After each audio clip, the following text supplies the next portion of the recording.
ሚስት ምጥ ሲይዛት ወይ ልትወልድ ስትል ወንድ ልጅ ወይም ባል ቀበቶ ፍታ ይባላል። ቀበቶ ፍታ የሚባለው ስለምንድን ነው? ያው ሆዱ እንዲራራ እና ያው በሰላም እንድትገላገል ቶሎ ቀበቶን ሲፈታ ምጡም ይላላል። ሲፈታው ቀበቶን ሲፈታው ያው ምጡም ይላላል ማለት ነው። ጫናው እንዲቀንስላት ብዬ አስባለሁ። አዎ ምጧ እንዲቀንስ ያው ጭካኔ እንዳይኖረው ላላ ሲያደርግላት ያንን የሆነ የእሱ እዝነት ነገር ይመስለኛል። እኔ እውቅና ያለኝ የመጀመሪያ ነው ዛሬ።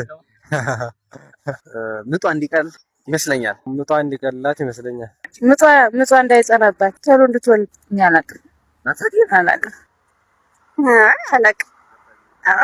ማለት ያው እመሟ እመሜ ነው እንደለማለት ይመስለኛል። ቀበቶን ሂድና ፈታ ደግሞ አይገባም።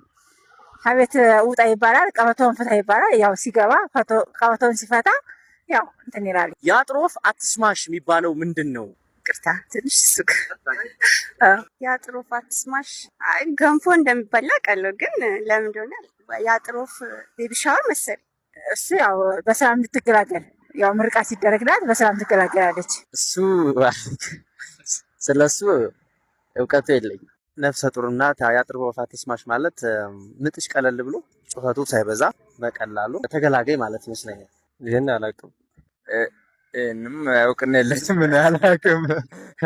ሰው ሳይሰማት ትውለድ፣ ሰፈርተኛው ሳይሰማት ብዙ ሳትጨነቅ ትውለድ ነው። እሱንም አላውቅም። ሁለቱንም አላውቅም።